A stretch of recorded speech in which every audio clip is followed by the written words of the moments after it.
Okay, dear students, this class we are going to see the small recap of the previous lecture. So the first one is here, computers, instruction sets and languages in machine language, assembly language, high-level language and operating system. Now, let me see the summary of important concept.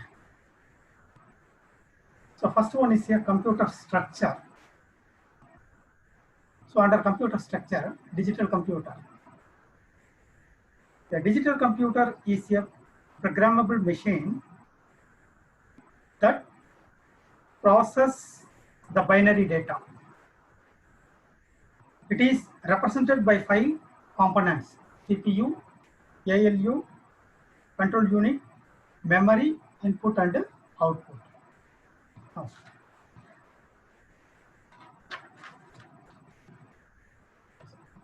you already know what is a CPU.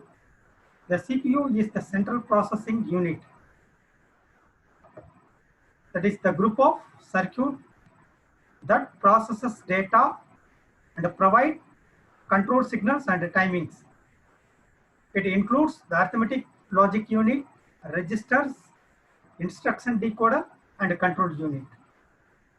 Then ALU, arithmetic logic unit.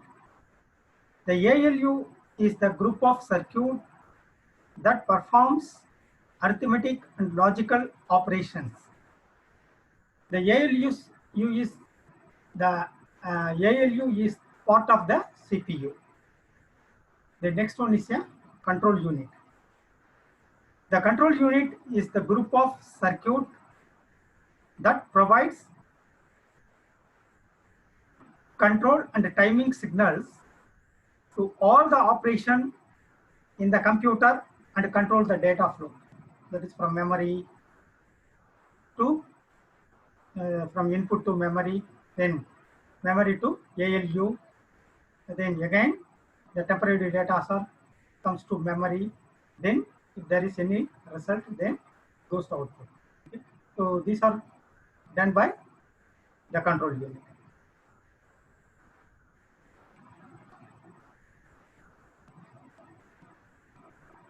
Then memory.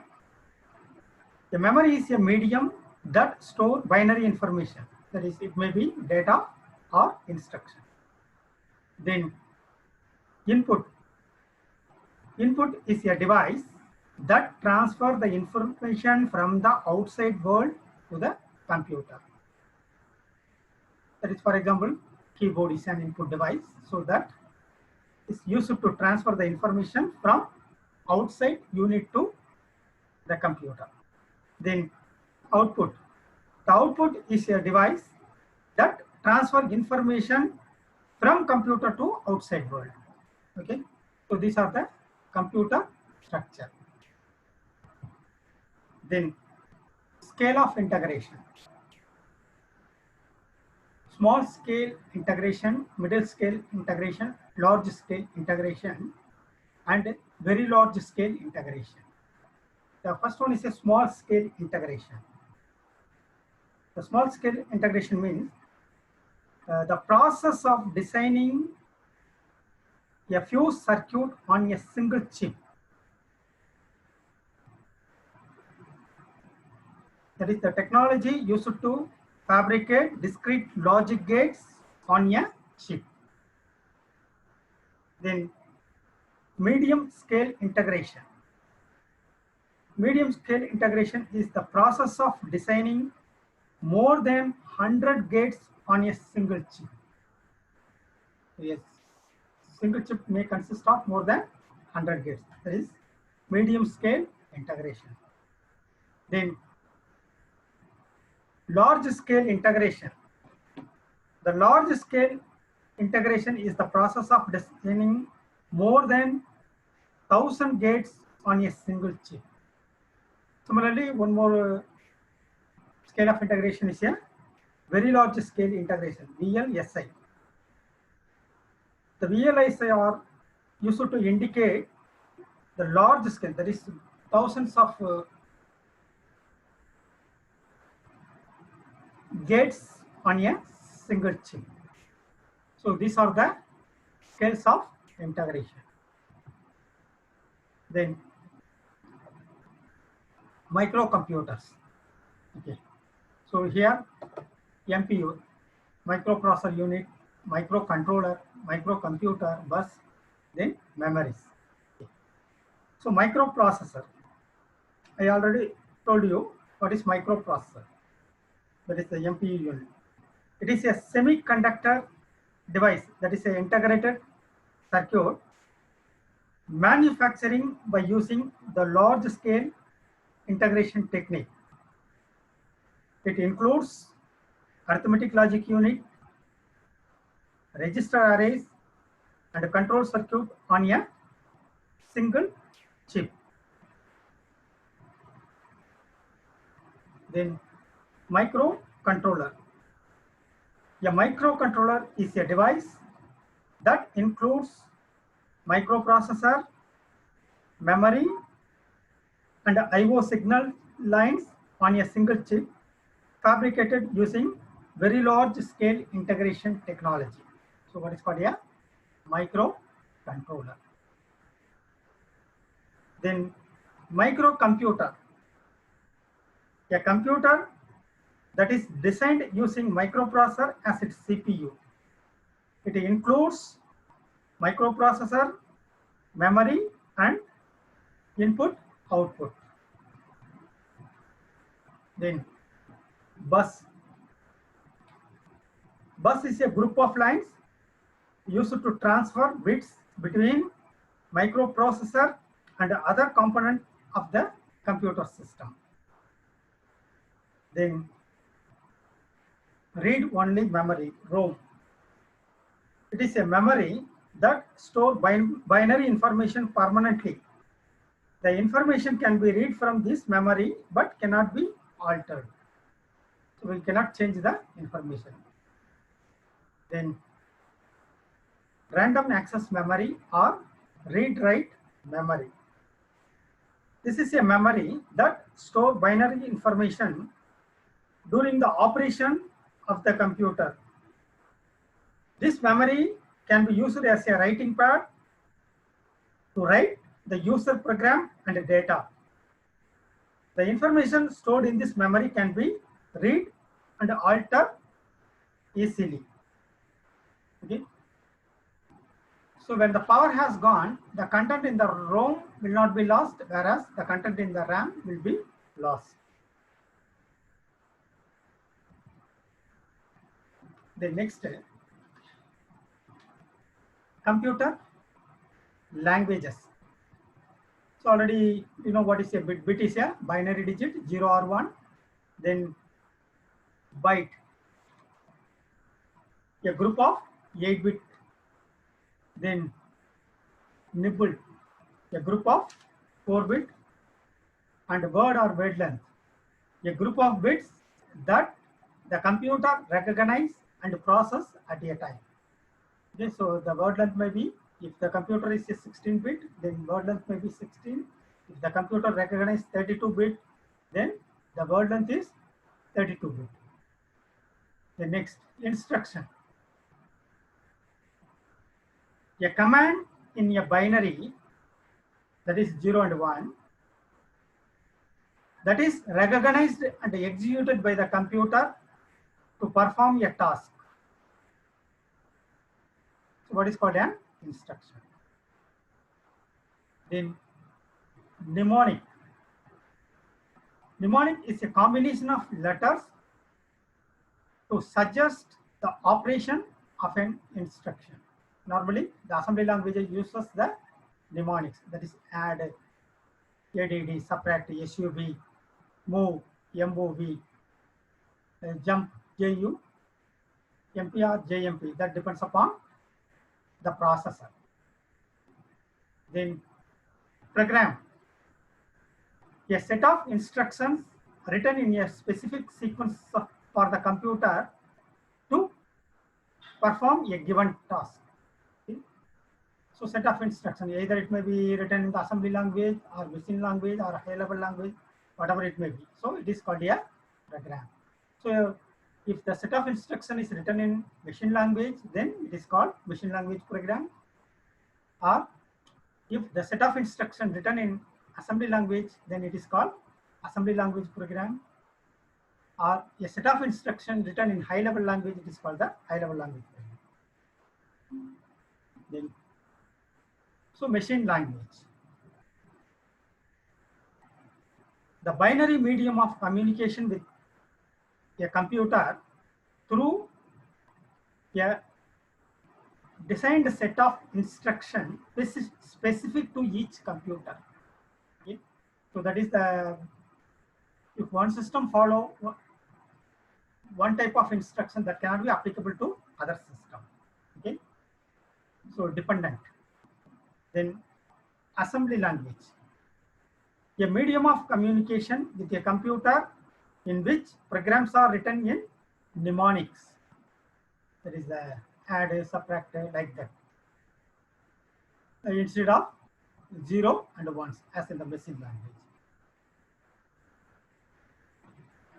So the assembly language is also machine dependent.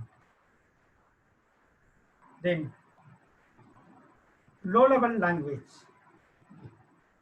so a medium of communication that is machine dependent or specific to a given computer. For example, we take the machine language and assembly languages are both are called the low level languages. Then high level language, so a medium of communication that is independent of a given computer. So you can write the instruction and execute in all the machines. That is the machine independent. And also that programs are written in English like words, and they can be executed on a machine using a translator, that is using a compiler or interpreter. Then source code.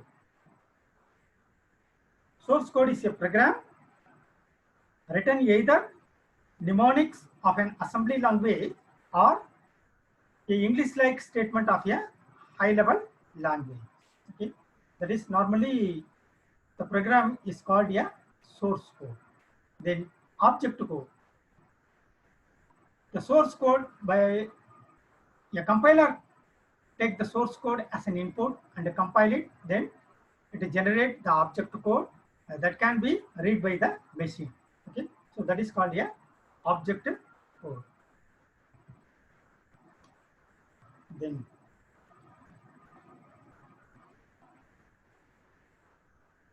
compiler, a program that translate from high level language into machine language of a computer. So a compiler reads a given program called the source code and then translate the program into machine language called the object code. Okay. So the input is a source code and then output is a object code. Okay. It is a translator. Normally the high level languages uses this translator. Then interpreter. Interpreter is a program that translates the high level language into machine level language of a computer. An interpreter translates one statement at a time from source code to an object code. So that is the difference between the compiler and the interpreter. Compiler execute all the statements, whereas the interpreter execute one statement at a time. Then assembler. Assembler is a computer program that translates an assembly language program from mnemonic to binary machine code of a computer. Okay. So just like a computer, the assembler takes the source code as an assembly language and generate the object code. Then ASCII. So American Standard Code for Information Interchange. Okay. So this is a 7-bit alphanumeric code with 128 different combinations. That is 2 power 7. It takes 2 power 7. That is 128 different combinations. Each combination is assigned to either a letter, decimal digit, a symbol, or a machine command. Then extended ASCII. Okay. It is an 8-bit code, that is 2 power 8 equal to 256 combinations. Okay. So the ASCII code is extended from 7-bit to 8-bit to include additional bit or graphics symbols. Okay. So that is the extended ASCII 2 power 8. This one is a 2 power 7, that is 256 for extended and 128 for ASCII. Then operating system. So operating system is a set of programs that manages interaction between the hardware and the software. It is responsible for storing information on disk and for communication between microprocessor, memory, and peripheral. Okay. So the operating system is a important one for the computer system. Then monitor program. A program that interpret the input from keyboard and convert the input to its binary equivalent. So what is called a monitor program? That is a program that interpret the input from the keyboard and convert that input to its binary equivalent accepted by the computer system. Okay.